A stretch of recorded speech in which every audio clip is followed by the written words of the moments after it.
কষি কি বুগো, কাজ যদি না থাকে সাথে করে বাজারতে কিন্তু কাজ বাইন্দে নিয়ে আসা যায়। এই যে আমার স্বামী খানা সকাল সকাল আমার 2 কেজি কাজ নিয়ে এসে বসাইতে এসে বাসায়। বাবা রে, ছেলে পিলে মানুষ করতে গেলে যে কি জ্বালা। আরে দূর, এখনো ছেলের বাপেরই মানুষ করতে পারলাম না, ছেলে পিলেরই মানুষ করবো কি? আমার স্বামী খানা বাজারে গেলি হান্দাই 2-4 কেজি মাছ এরম নিয়ে আসি। তা কষি কি শোনা, এই মাছগুলো কুটার জন্য কিন্তু তোমার ছাই লাগবে না অবশ্যই। আর এই যে আমার টুনটুন পাখি, এই টুনটুন পাখিটার একটু ভিডিও করতেছি বলে আচ্ছা মতন পোস্ট দিচ্ছে, যাচ্ছে এখন প্রাইভেট পড়তি। সকালে নিয়ে যে বসে থাকতে হয় স্কুলে 2 ঘন্টা, তারপরে নিয়ে এসে আবার 1 ঘন্টা নিয়ে যেতে হয় প্রাইভেটে। এই কাজ কখন করবো আর এই গাদা মাছ আমি কখন করবো? তাও কুটে বেছে নিয়েছি, একদম আমার রাত 8টা বেজেছে মাছ কুটটি।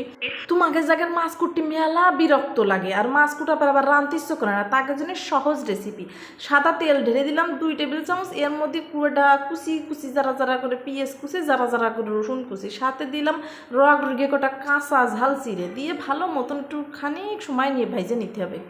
সাথে দিয়ে দিলাম কটা আলু কুচি। আর শুধু ওই মাছের ছুরি গালের মধ্যে শুধু কাটার মতন ফুটবে না, কটা আলু দিলে কিন্তু বেশ মজার লাগে। খানিকটা নুন দিলাম আর খানিকটা হলদি দিলাম, দিয়ে আস্তা মতো আলু পেঁয়াজ রসুন সব ভেজে নিতে হবে। ভাজতে হবে তাই ভাজতে হবে, সে তুমি ফ্যান চালায় ঠ্যাং আকাশে তুলে দিয়ে তুমি ভাজতে পারো, তাতে কোনো সমস্যা নেই। কোয়াড় কোড়া করে ভেজে নিতে হবে, না ভাজলে কিন্তু খাদি মজা লাগবে না। খানিকটা আবার তেল ঢেলে দিলাম, অল্প তেল দিলে খাওয়া যায় নাকি, খাস খাস লাগে। এরপরে আর কি হুকুত করে মাছ করা ঢেলে দিলাম।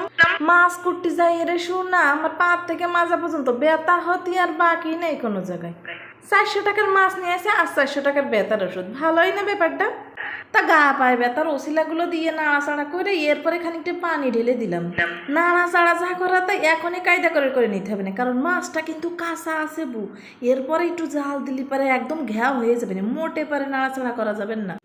খানিকটা ঢেকে দিতে হবে না কিছু সময়ের জন্য। এরপরে নিয়ে নিলাম মেশিনটা, নিয়ে কটা শস্য একদম মিহি করে বেটে নিলাম আর কটা জিরে, এই দুটোই কিন্তু মশলা দিতে হবে। মশলা গান না থাকলে পরে রান্না বাড়া কিন্তু মোটেও স্বাদের হয় না, সে তুমি যত বড়ই পাকা রাঁধুনি হও না কেন। এরপরে খুন্তির পারে খাবলাখানি কুটোয় নিয়ে এরপরে মাছের পারে দিয়ে পড়ে গেছি বিপদে। মাছ হয়ে গেছে জাল, এখন তো নাড়াচাড়া করা যাবে না, করবোটা কি? আলগোস করে একদম আস্তে আস্তে করে খুন্তি দিয়ে নেড়ে সেড়ে মিশিয়ে নিছি। তোমরা বা যেন হইস্তানির মতন নাড়তে যায় না, তাহলে একদম মাছ আর মাছ দেখবেন না গইলে ঘ্যাও হয়ে যাবে না, একদম মাখা মাখা আমচুর হয়ে যাবে না।